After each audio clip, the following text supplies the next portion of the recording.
Well, good morning, everyone. This is Jennifer Sanchez.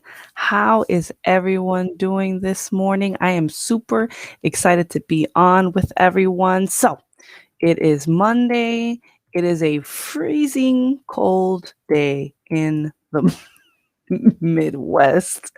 So, I don't know why I'm super excited, but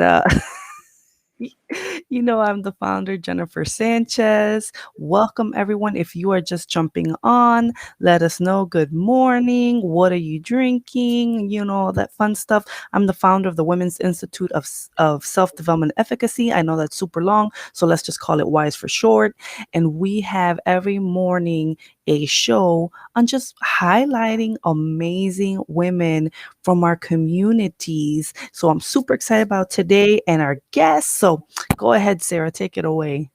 Good morning, ladies. It's Sarah Martinez, your co-host for February. Those who haven't know or don't know me, I am a member of the WISE community as well as a graduate of the Coaching and Leadership program. So good morning and happy Monday. Today we want to talk about Black History Month. So I thought we'd start there. February is Black History Month, where we commemorate, historical events and significant dates and important African American individuals who really shaped our nation, who helped shape our nation. So I wanted to start off first by showing my sweater, if everybody could see it. Latina has no skin tone. I saw this sweater on Instagram and I fell in love with it because I've always had, people have always told me, you're not Mexican, you're too white to be Mexican. And there's no such thing as you're too white, you're too black, you're too brown.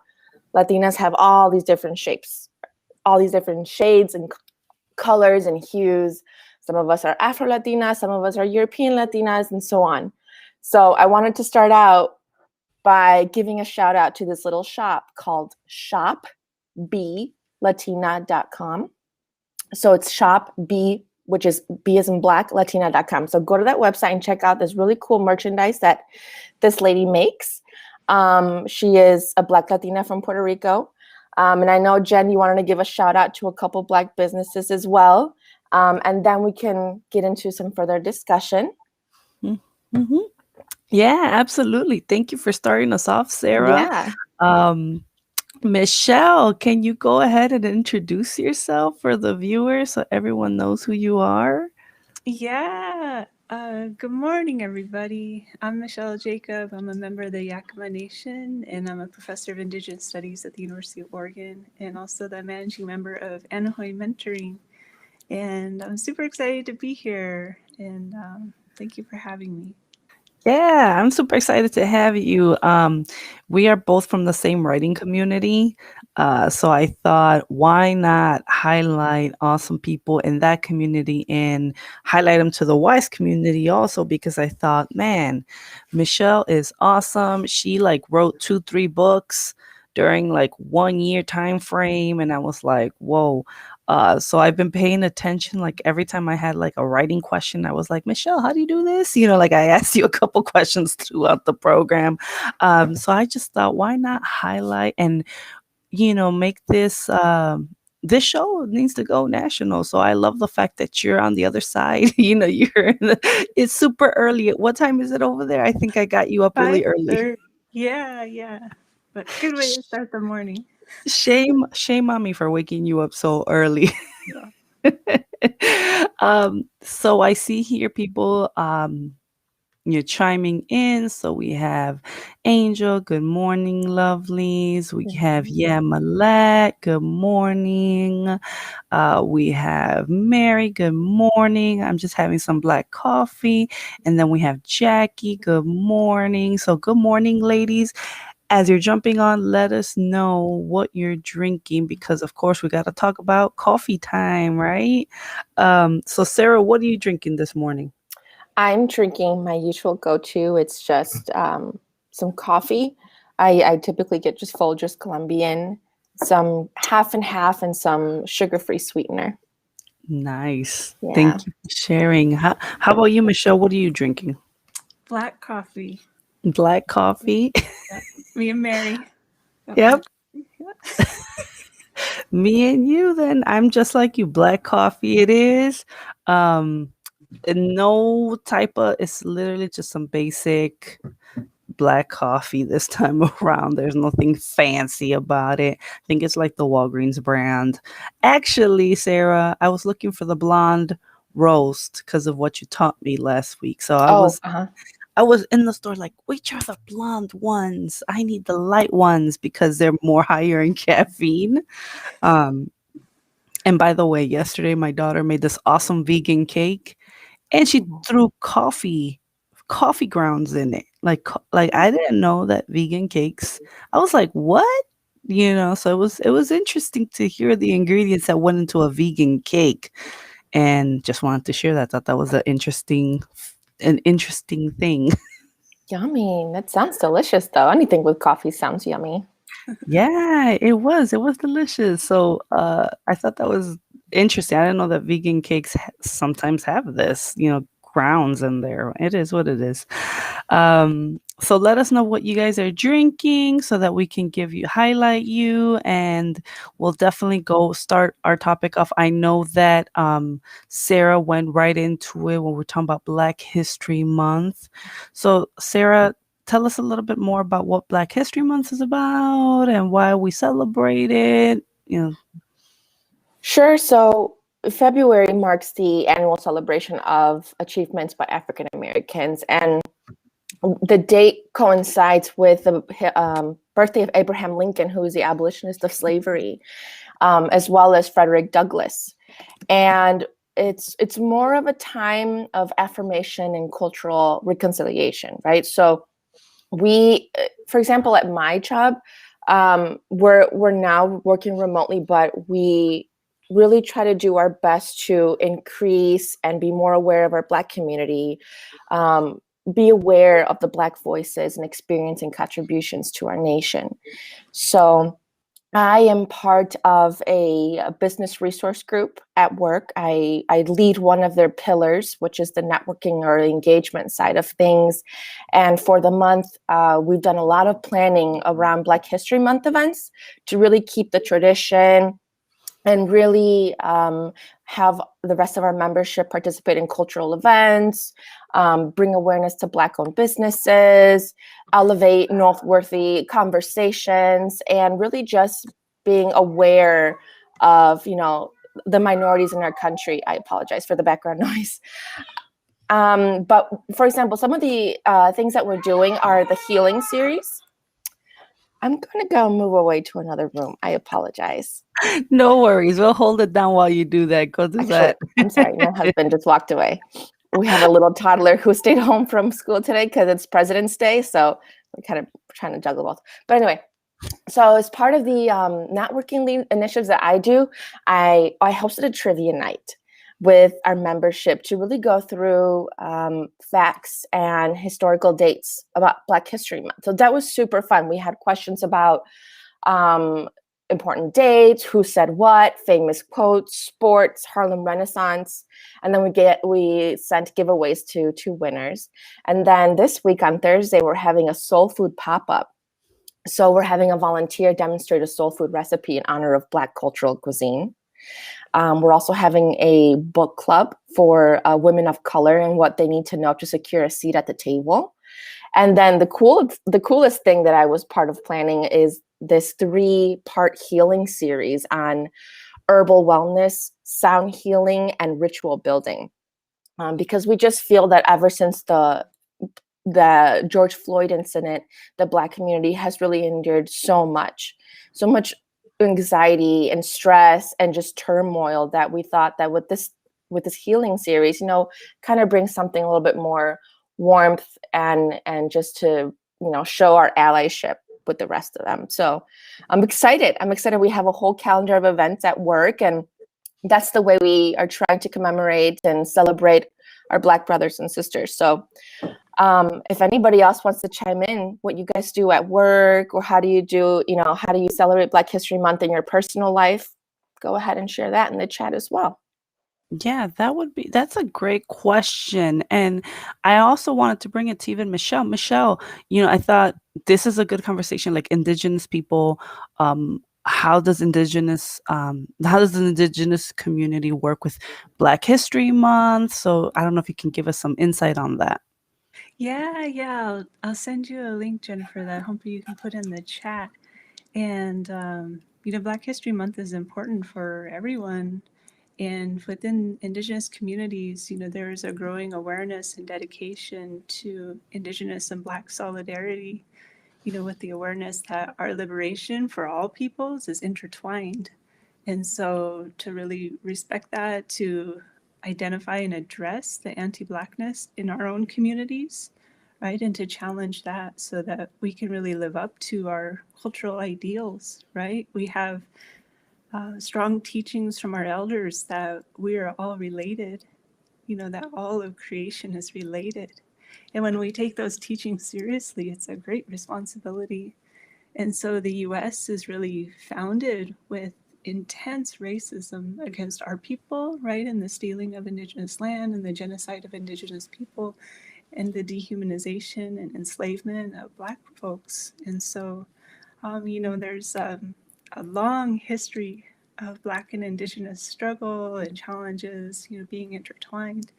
And so this is the perfect time to really double down on our efforts to be committed, to addressing these longstanding atrocities that, still impact our peoples today.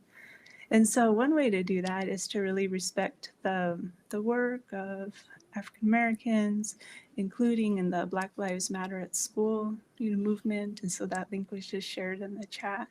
And with the launching of Black History Month and an amazing week of action, that was really forefronted in the movement. It's really powerful stuff. Yeah, thank you, Michelle. And I think that's something that when everything was happening, when the riots were happening over the summer, one of the things that um, I mentioned is like if Black Lives Matter wins, right, we all win because we all are going to benefit from breaking down institutionalized racism. We're all going to be affected in a positive way because we're all minorities, right? The minority community in general. And there was something, Michelle, that I wanted to ask you because I learned this over the summer and I wanted to bring awareness to it is, a lot of people, when everything happened with Black Lives Matter and the riots and, George Floyd, all that unfortunate, disgusting actions that were taken, the Native American indigenous community, their rates of police brutality are actually higher than African Americans. Can you bring us and shed us a little bit of light? I think that we don't highlight enough the indigenous community to even recognize this. Yeah, I think that, this is really rooted in a problem of invisibility of Indigenous peoples, right? And that's very much a part of um, settler colonial kind of agenda of white supremacy, is to erase Indigenous peoples. Because, of course, if you erase Indigenous peoples, then you don't have to deal with land being stolen, right? But that's not actually the federal law. There's actually a nation-to-nation agreement between the 574 federally recognized tribes and the United States government. And so when this is something that Indigenous peoples are intensely aware of. And so when we see, communities being attacked, being brutalized by police, state-sanctioned violence against Black and brown bodies, that's something that, we're intensely aware of, that we've experienced in our own families, in our own communities. And so, yeah, it's very, it makes so much sense to us to support a movement that wants to eradicate that state-sanctioned violence. Wow, thank you for sharing that. And I think it's something that we need to bring exposure, right? Like, I'm sure I appreciate it. I know Sarah appreciates it. I know the women that are watching appreciate because we're not educated enough in this area, And we you don't know? hear about it enough. that it's kind of like swept under the rug, and kind of like what's going on now. Right now we're hearing about all the racism and the backlash that Asian Americans are facing because of the virus. But Asians and other minorities have always faced racism in this country, and all lives matter as well as Black lives matter, but we don't hear about it enough. So because of that, we don't give it the importance that it deserves, the respect that it deserves. So thank you, Michelle, for bringing that to us. Oh, thanks for raising the topic. Yeah, with education, so many more possibilities for solidarity arise. Yeah, I think this is good stuff. Thank you for sharing. And I know this was when this was brought to me, I was like, whoa, like I literally started looking up like what's the minority of the African American in the United States? How many minorities are, Native American? It's only, the population of Native Americans is 4%, right? I just looked that up. Like the 4% are indigenous, and then I think Hispanics were 18% of the population, and then African Americans were 13. And this is what I looked up over the summer, just because I was just being, inquisitive and trying to just know the statistics for myself. So I just thought this was fascinating. So I was super excited to bring Michelle. Because I thought we need to bring more diverse guests. Not that we are diverse, we are pretty diverse as it is, but I wanted to bring more and different perspectives on things. So thank you for sharing. So let's go on to our next topic that is still related to Black History Month, right? It's this $20 bill redesign. Yep. So let me know, what are your thoughts on that? I thought it was pretty cool. I see Yamilet. She just made a comment. I'll share your comment right now, Yamilet. So Harriet Tubman on the $20 bill. So what do you guys think? I don't know. So really quick, this was an initiative that started back when Obama was in office. I don't remember much about it, but I know that he's now in office. He's trying to bring that initiative back to put Harriet Tubman on the $20 bill. Her image would essentially replace Andrew Jackson, who's a notoriously racist president. He's known for owning hundreds of slaves and his policy of Indian removal from this country. So many Americans think think that this is progress, right? That they're excited about this tribute to Tubman and to even have a female on the $20 bill. But others think that it's a huge disrespect to remove a president from the $20 bill. What are your guys' thoughts? Do it. I would say so, right? Yeah. We're visiting today on President's Day, and as we look around the history books, the monuments, all these ways that tell the story of the United States. Andrew Jackson, he's had enough. Let's diversify that narrative and celebrate more people who have done, amazing things. Yeah. Did you guys ever see the movie Harriet? I don't know. No. Is it good? Yet. It's a really okay. Then I won't do no spoiler alerts, because I think I fell in love with it. I think I saw it like 3 times. I just and it was interesting. I saw a post not too long ago, like, would you rather read or would you rather watch a movie? And of course, I love to read. Reading, I'm big on self-development. I'm big on reading books. I'm big on educating myself, but also like watching a movie and the cinematography and actually like putting a visual to history. It to me, I love it a lot more than actually just reading it, right? Depending on my own imagination to put something together versus someone putting something together for me. So I definitely recommend it. I thought it was a very good movie, well put together. I don't know if she won any awards. I don't know if anyone knows if she won anything, the actress, but it was just really powerful what she did. And I don't think they recognize enough that she was actually a leader in the Civil War. Like she led an army as well. You just hear about the, how she would take people from the South and take them to the North, and she took them all the way to Canada.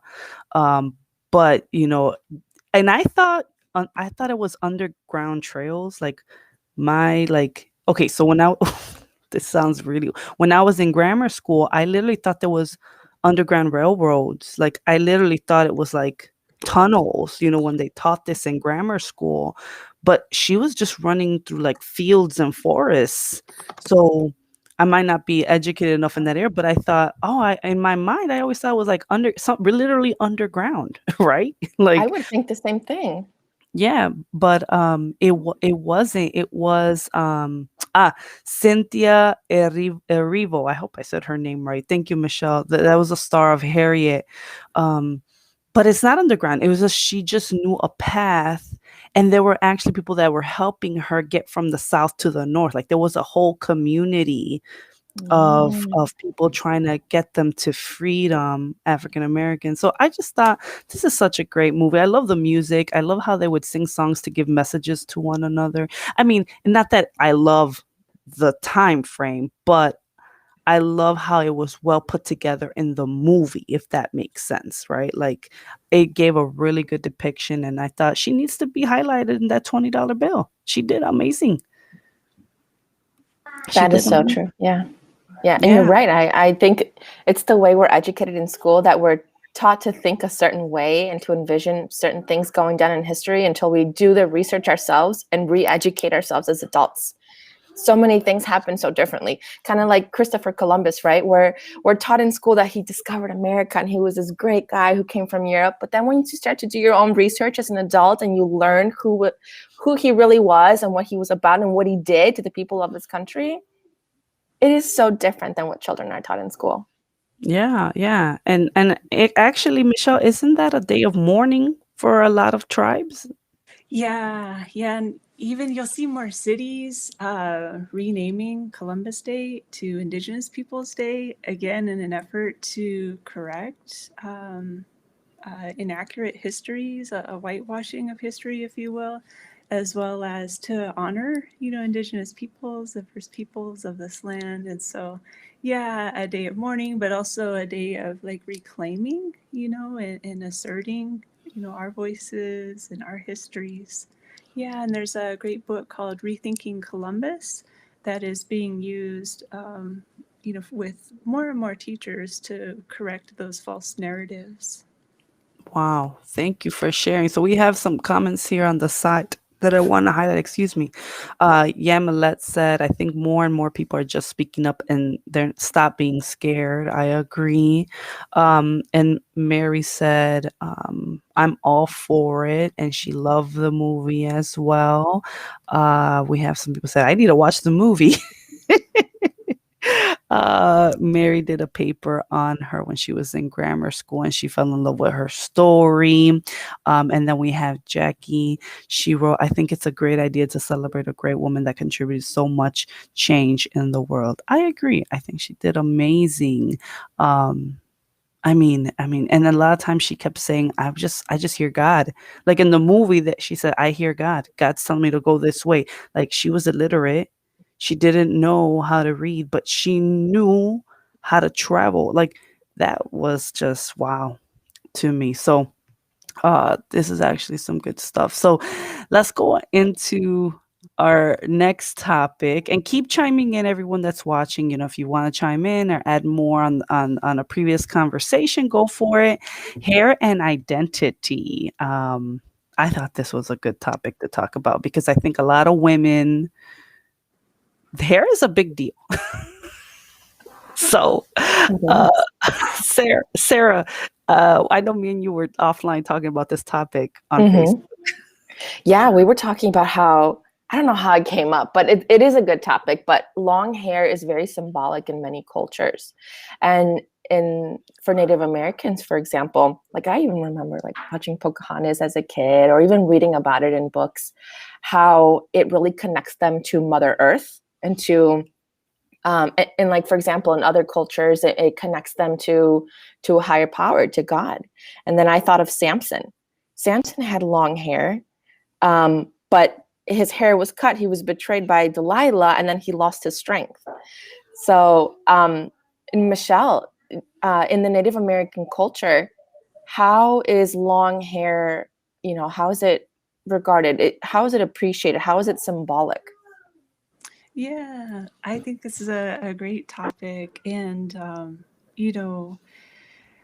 when we talk about hair and schooling, in Native American history, that's an important issue as we train our students to learn about how education has served as a weapon against Native American cultural identity.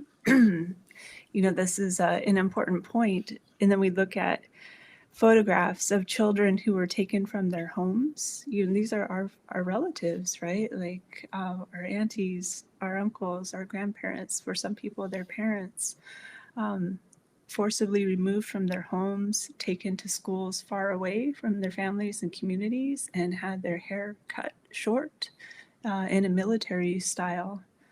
And this was a way to force assimilation, to break ties between children and their home communities and their tribal identities. And it's still done today to some extent. There are many tribes where both the girls and the boys wear long hair. And unfortunately, it is the case that today there are still some boys who are ridiculed for this, where teachers or classmates make fun, tease, bully children around this. There are still some coaches who want to force boys to cut their hair to be on a sports team. And so, this is, an ongoing kind of atrocity against Native identity and Native children and Native families. Within my tribal community, we wear our hair typically in braids. I didn't take the time to braid my hair today because I'm a little bit in a rush. But ceremonially, we will wear our hair in braids and then wrap our hair in otter fur. And that's our traditional way. Wow. Cool. That is pretty cool. And I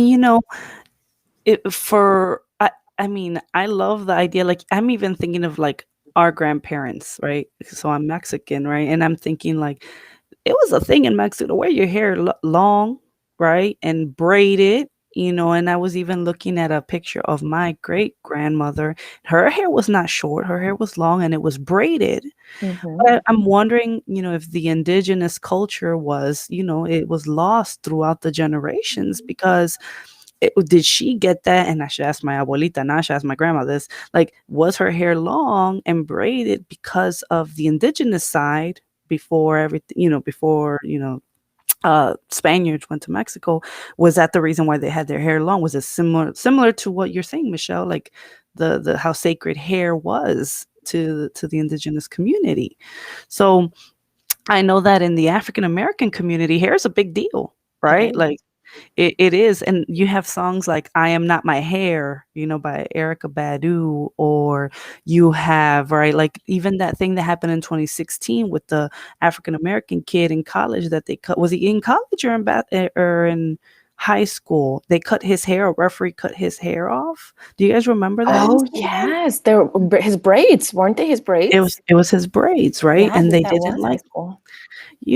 like how do you go and cut someone else's hair off because you don't think it's right, or you don't like it, or you don't, I know that's a big deal, like going natural and trying to assimilate to these white, you basically like white hair, white straight hair, right? Like you're told that your hair is not right, your hair is not good enough, your hair needs to look like this, right? And that's what is hurtful to a lot of people because hair is a big deal in our in different cultures.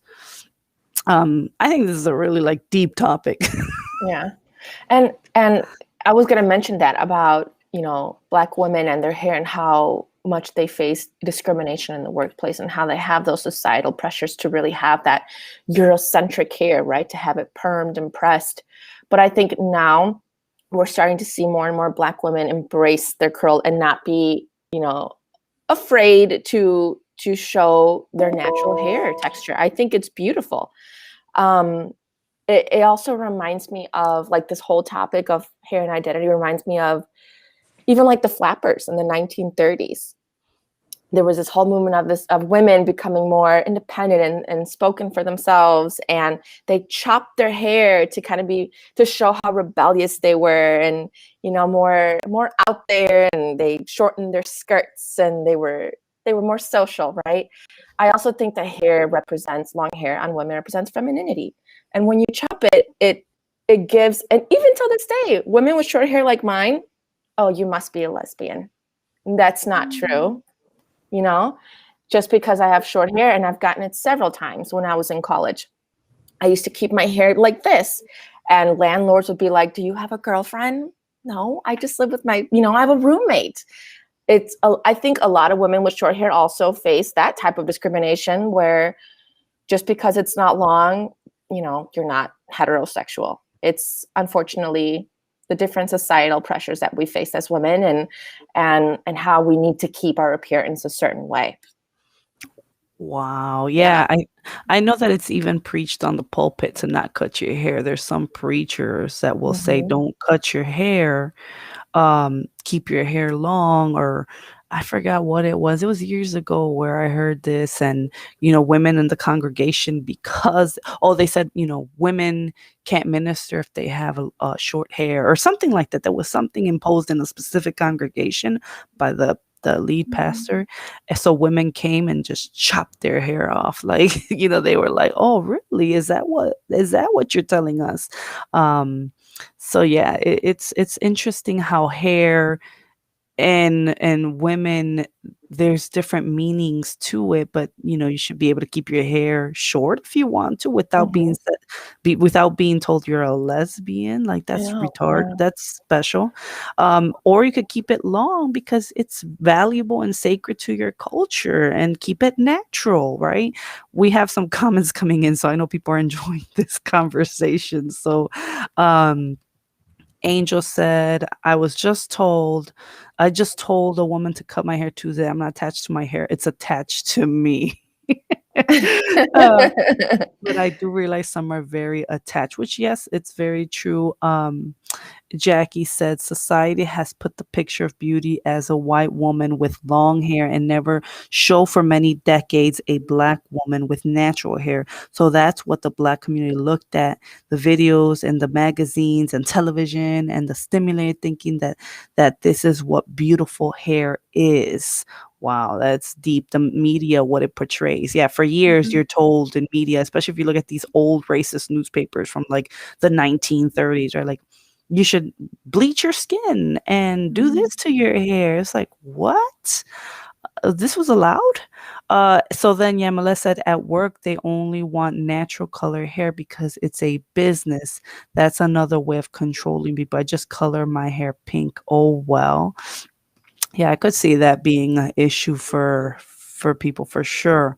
Now, black natural hair has been embraced greatly, not only by black people, but by many races, and I think it's wonderful. I agree. I agree. Ruby said, I had another Latina woman tell me to straighten my hair for the corporate world if I want to be taken seriously. I straightened my hair for years, but over the last 5 years, I've embraced my wild curly hair, gray and all. My curly hair is one of my acts of resistance. Nice. Hi, Ruby. I love it. And yes, Jennifer, when I was growing up, in the Pentecostal churches, we were told we couldn't cut our hair because it was a sin. There we go. There you go. I knew it was I know some congregations preach this. So, but I just saw a woman and she put her headshot up. I'm not going to say who it is. It was on social media. And I think her comment was like, do you like it straight or curly? And I wrote her privately because I didn't want to publicly put anything out there. And I just said, I think you should embrace your beautiful curls. Like, if that's who you are, if that's how you've been created, this, like, to me, that's more natural. It just seemed like the straight look didn't fit with her, and those big wavy curls, right? That look so cute. Like, embrace it, right? And I know that corporate America is real funny about hair color and straighten color, and I don't know. I guess this is a whole conversation itself, like hiring practices. and discrimination based off your hair. I think we could totally have a whole conversation around that. I think at the end of the day, despite all these nuances and what it means in different cultures or religions, I think our hair, at least for women, it really is a representation of who we are, our character, what we like, our style. I mean, I feel like if not all of us, most of us, we typically do something drastic to our hair when we go through something big in our life, a breakup, a divorce, I don't know, a new job. We either get it chopped, we highlight it, we color, we do something completely crazy. I know I've done it several times in my life, and I just feel like my hair represents the next chapter in my life, what I'm about to do. And it's like my new alter ego, right? I mean, have you guys done that in the past? Well, I think something that's important to me from this conversation is just this whole idea of self-determination, which is, of course, really important for Indigenous peoples. Like, that's what we're striving for always. And so to me, like, this, whole issue of hair is just another example of that. Like, people should be allowed to do with their bodies what they want because it's their body, Yep. And that we should always respect that. Yeah, that's a good point. No policing. I think for years, especially minority communities, we've been policed. Our bodies are policed. The way we carry ourselves have been policed. Like, if we're too curvy, if our hair is long, if our hair is short, it's just someone's always telling us what we should or should not do. And that's terrible. So I agree, Michelle. That's a good point.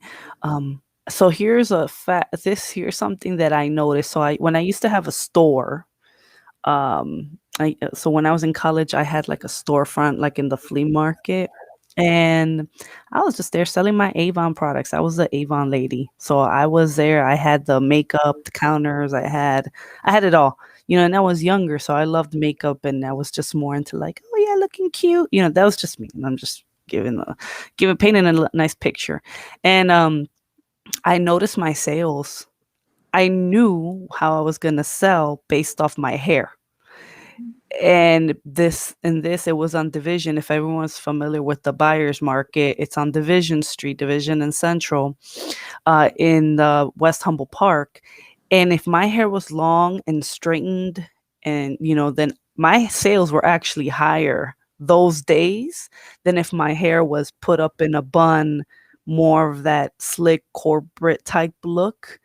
And I think like the Latino community just didn't like me with my hair up. They liked me with my hair down because I knew that if I had my hair down and put, straightened, they were going to go bananas and buy stuff. And something about hair attracts people. That was how I knew my sales were going to be great. Isn't that something? Oh, yeah. Well, I also feel like the attraction part of it, even like when you're dating, I feel like most men are attracted to women with long hair, right? I think I saw Mary's comment, long hair is sexy. And the Britney Spears incident, because she shaved her head, she wanted to stop being harassed. I think yes, I think women are very much objectified as well, depending on their hair. And the more luscious and big and long it is, the more they're considered just this sexy thing. And it shouldn't have to be that way. Yeah, I agree. And then Yamila said, yeah, when I chopped my hair, people were shocked. I never thought I could cut it, but I think I did when my confidence grew. That's Yeah. awesome. I think I've gotten through my stages where I chop my hair, and then I've gotten through my stages where I'm trying to grow out my hair. So I'm really contemplating another hair chop because I think it's, my hair is kind of long right now. So I'm like, maybe it's time to chop my hair. But again, this is a great topic because I think so many women have so many opinions and cultural connections, and I love it. I think this is a great topic. So thank you, Sarah. I think it was you, Sarah, was that suggested the topic. I don't remember. Yeah, right. So I wanted to highlight a couple of Black-owned businesses, female Black-owned businesses, before we wrap up the show, because definitely it's Black History Month. I want to give some shout outs out there. So one of the and a lot of the women in the community might know them, styleroom326.com. She was actually a sponsor for our conference in 2020. Teresa Washington. Um, she always puts up these really awesome outfits. She always putting up pictures of her. She looks amazing. She's a grandma and she looks like better than me, better than most 20-year-olds I've ever seen. Like she just looks fit, she looks good. So I wanted to put her out there and check her out if you guys want to check her outfits out. I love it. And we were going to partner together for an event, but then COVID hit. We were going to use her boutique space to have an event there for women, and we just couldn't connect. But I wanted to make sure I highlighted her. So check her out. Style Room 326. Another person I wanted to highlight was Asia. I'm surprised she's not here. She's usually always here having a conversation with us. But Asia, she's Global Mamarazzi Consulting. She's a photographer. She's a photographer and she does marketing and special events. So check her out. Asia is awesome. So you could find her at Global Mamarazzi Consulting. And then, of course, our sponsor for our last conference in January, Dr. Makiba. I never know how to spell her last name. I think it's Courtois.com. Dr. Makiba, she's awesome. I just call her Dr. Makiba. She's amazing. She helps women with marketing, and she was also a sponsor. So check her out. And then, of course, I know Sarah wanted us to promote shoplatina.com. That's where she got that cute sweater shirt that she has. Latina has no skin tone, which is true. Latinas really They don't have. don't. We're in different colors of the of the spectrum, right? We could be Yes. really light or really dark. It just Yeah. we come in a variety of shades and tones, which is really nice to see. I forgot, I was telling someone, like, if you look at my mom's really light, green eyes, really fair, she tans red. That's what I say. Like, she tans and she turns red. My father, on the other hand, he is dark and he tans, he turns dark, right? Like, but he's already dark. So it's like, I'm right in the middle. Yeah. So, very, very interesting. Let me share Angel's. My daughter felt she was treated kinder overall when she was blonde. So color matters again, unfortunately. Yeah. Yeah. Color also matters. I went to Mexico with blonde hair. Do you know how much I stood out? Oh, I bet. Did everybody look at you in the mercado? People knew I spoke English. Like, you know how hard I was trying not to speak like English? Like, I would tell my daughter, like, don't speak to me in English. Be quiet when we're out in public. I don't want them to raise the prices on me because they know I speak English. So I was walking around in the mercado, in the marketplace, and it was just like, but people still looked at me and they're like, you ain't from here. I'm like, no. Are you someone I shouldn't be talking to right now? Like, am I gonna get kidnapped? My whole mind started going through a whole different level because I was like, I don't know you. I'm not gonna tell you if I'm from here or not. Sometimes I would depend on my relatives to speak for me because I was like, I'm not talking to this person. But everyone knew I was not from there. So yeah, and then of course we want to definitely promote even Michelle. So this is her website. So for everyone that's watching, you want to learn more about Michelle, we'll give Michelle time to promote herself. But this is her website. So Michelle, do you have any final words or anything that you want to share before we wrap up the show? Oh, yeah. Well, just thanks for having me. It was fun to hang out with you both this morning. And of course, with all our awesome audience members who've been commenting throughout. So it's been a good discussion.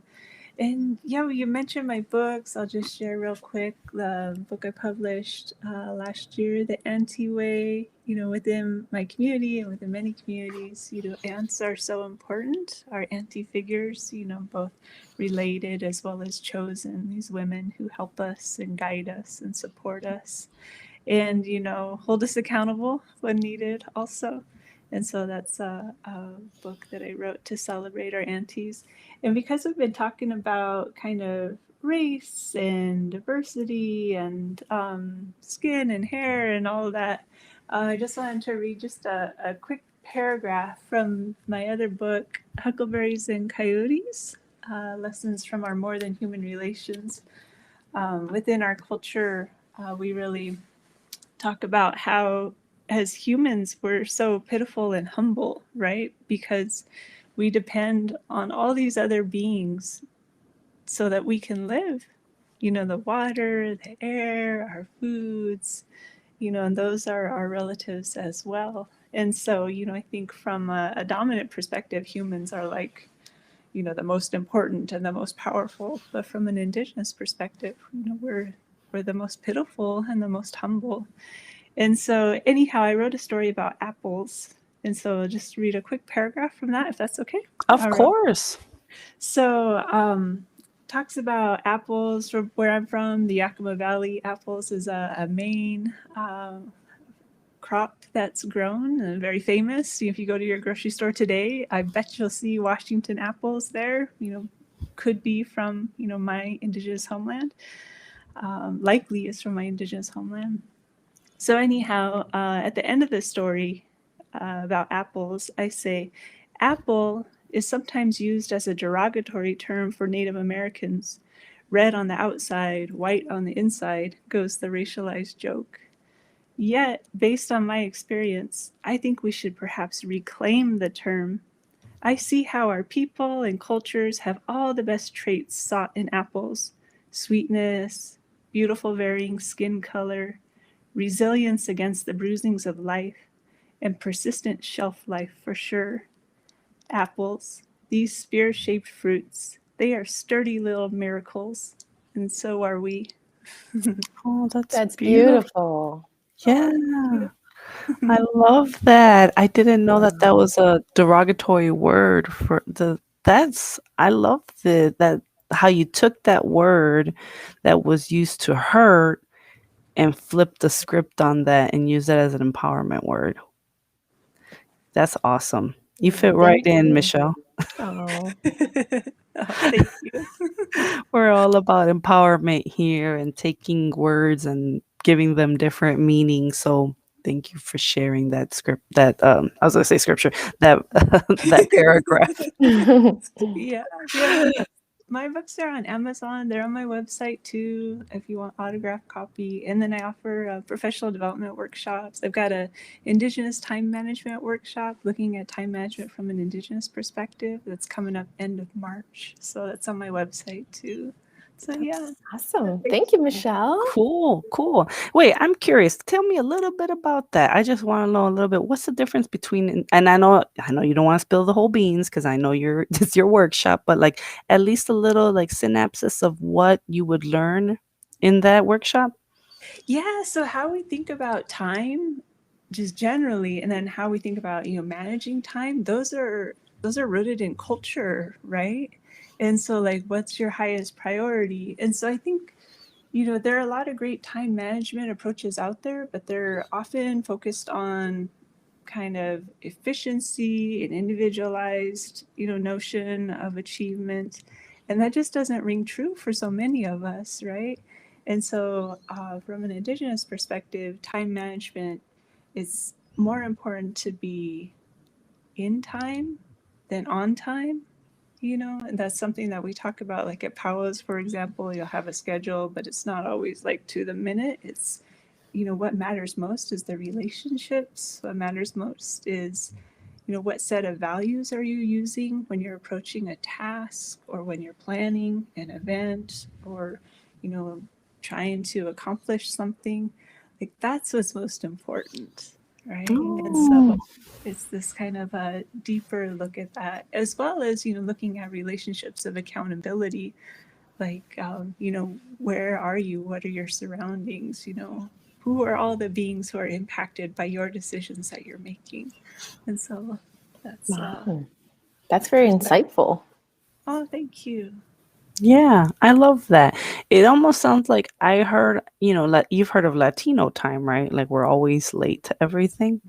But I heard it's because we value relationships, or we would put more emphasis on spending time with an individual that might actually, because we value that relationship, we're gonna be late for our next meeting because we're really trying to just cultivate that. So I can see how I could see how that's kind of connected, even with the Latino culture. So that's pretty cool. I love that. Oh, thank you. Nice. Well, Sarah, do you have any final words while we wrap up? I just wanted to say thank you to everybody. Thank you to Michelle for joining us today. I liked hearing more about, your books and, how you give back to the community. And I loved hearing more about the Native American culture. So thank you so much for being so open with us and for joining us today. I want to thank everybody who was engaging in the chat. I think we have a lot of, great participation and feedback that just fuels the purpose of this show. I love it. And I just hope everybody has a great week ahead. Today or tomorrow? Tomorrow's Fat Tuesday. So tomorrow, get your potchkis because Wednesday lunch starts. So, yes. That's a good idea. I'm Maybe I should excited. get a potchki. I should get a potchki. I haven't. Those were my cravings when I was pregnant. Those Polish Really? donuts. Yeah. Ooh. So that's awesome. So yeah, thank you, Sarah, for being our co-host. Next week is your last Monday where you'll be Yeah. co-hosting with us, but you've been so much fun, and Thank you. you have I'm sure we'll go out with a bang because you have a specific style of having a show and you like specific topics. So I love the topics you've brought. A lot of self-care, a lot of like love yourself topics, which is really good for women. Love these topics, right? So this is good. So we love you as a host. Thanks. And for everyone, I had Cajun food yesterday. Sorry, I saw Mary. She said, "Yeah, we have Cajun food." So have a good week. I love potchkis. I love them. Michelle, have you had a potchki before? No. Oh, we need you to find a potchki, just a potchki. I forget how they say potchkis, potchkis. It's a Polish donut, but I like it with vanilla custard in it, and they have some with strawberries in it. I don't know if you guys ever had it like that. Oh, it is so good. So, I'm gonna take that back. I shouldn't be eating this stuff. Anyways. Oh, yeah, I see a picture on the internet. That looks great. Yeah, they're really good. So thank you everyone for watching. And thank you, Sarah, for being the co-host. So you guys know you guys can message us if you have any questions, womenselfdevelopment@gmail.com. You can join our free Facebook community, Wise Women Support Group. You could go to our website, womenselfdevelopment.org. And if you like all of this, make sure you follow us. We're on Instagram, Facebook, Women Self Development. And of course, we do have our exclusive membership community.